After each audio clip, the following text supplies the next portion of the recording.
Hello folks, this is Sula once again. Welcome to a preview video for playoff game number 3 of Civ4 AI Survivor Season 6. This is going to be the third and final playoff game, and then we'll have the championship, so we're getting rapidly close to the end of this season. Let's go ahead and take a look at the map. So as you may know from the previous playoff rounds, everyone in this game has either come in first or second in an opening round match or the wildcard game. So we have a relatively small continent with 3 leaders in the north, 3 leaders in the south, and then the jungle belt in between them. Notably, the 3 leaders in the north are all low piece weight leaders, and the 3 leaders in the south are all high piece weight leaders. Kind of interesting how that rolled for this game. Let's go ahead and take a look at who we've got here. So first up, we have the winner of game number 3, a surprising Augustus Caesar, who was not a super popular pick in that game. Augustus is known for having 2 traits that really don't synergize very well together. He is industrious and imperialistic. One trait allows you to expand, the other allows you to go vertical with wonders. Like I said, not a lot of synergy. That said, he does seem to have rolled a good capital for him. Rome's starting techs are fishing, mining. He has fishing resources to connect, and he has a hill to mine. And Augustus is going to have both wonder resources here. Presumably he will get the stone over there. So it could be a good start for him. We'll see if he's able to expand and go from there.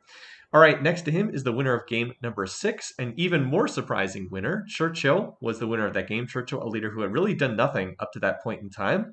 And he was widely expected to be the first to die in that game because he was in the game with all low piece weight leaders, but did manage to win the game. Had a really, really good starting position in that game. Not quite as good in this game. In fact, he seems to be kind of squeezed for territory. There's not a lot of space down here. Not a lot of space on the top of the map either. And his traits are not anything to write home about, charismatic, protective. So we'll see if he has better success. England has done pretty well this year in the Survivor tournament, but we'll see if this is as far as he goes or if he can make it onto the championship. And then our other winner up here on the north side of the map, one of our low piece weight leaders, we have Huayna Capac of Inca, the winner of the wildcard game, the all-time highest scoring leader in AI Survivor history. He's actually kind of lapping the field right now in terms of total score. I believe he's won 7 or 8 games all time. It's something completely ridiculous, and scored a ton of kills as well. So I suspect he will be one of the favorites for this game. We'll see if he's able to expand, spread out from here. He will probably found a religion. Actually, he's guaranteed to found a religion because no one else starts with mysticism, and just do his usual Huayna Capac thing. So, like I said, expected to be one of the favorites. All right. Who else is in this game? 3 leaders who finished in second place in their opening round games, starting with Sitting Bull. Yes, widely mocked as the worst leader in Civ4 AI Survivor. He did manage to take a second place and actually came extremely close to winning his opening round game all the way back in game number 1. We haven't seen this guy in ages, but he's back here. He has the southeast corner of the map, and it's a starting position that's pretty good for him. The starting techs for Native America are agriculture and hunting, so he'll be able to go to fast animal husbandry, and that looks like a pretty decent start. So we'll see if he's able to expand, spread out from here. Not much is probably expected of him, but we'll see if he's able to surprise us yet again. All right, up here on the northwest corner of the map, we have the second place leader from game number 4. That was Alexander, who parlayed an attack on Stalin into a pretty strong position back in that game. He has, like I said, this northwest corner of the map, maybe not as strong land as some of the other places we've seen. I'm seeing a lot of plains terrain here. I'm not seeing a ton of rivers.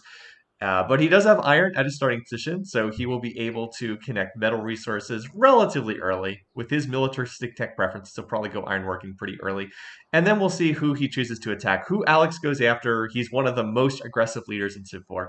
Who he goes after will probably dictate a lot of what happens in this game. If he slams into Huayna Capac, that's going to be good for the peaceful leaders on the bottom side of the map. If he goes after someone like Augustus, that's probably advantage Incas. And then finally, the last leader we have up here, the second place leader from game number 7. This is Mao Zedong. Mao finished second behind Mansa Musa in his opening round game. Mao is a leader who doesn't really have a whole lot in terms of traits. Expansive, protective, not much to write home about in AI Survivor terms, but always seems to stick around, has a ton of second place finishes. He hasn't won that many games, but he's often been sticking around, not getting himself in trouble, not making dumb mistakes, hanging around long enough to take a second place position. He also does get to play as one of the Chinese leaders, and China is generally seen as having the best starting techs in Civ4, agriculture and mining. He will be able to connect this wheat right away, and he'll be only one tech away from bronze working. So we'll see if he's able to spread out from there. All right, so I will zoom out again to try and display the resources for you folks to help in your predictions. We will be running this game a week from when you see this on YouTube. It will be on Friday, July 30th, 2021. That's July 30th, 2021.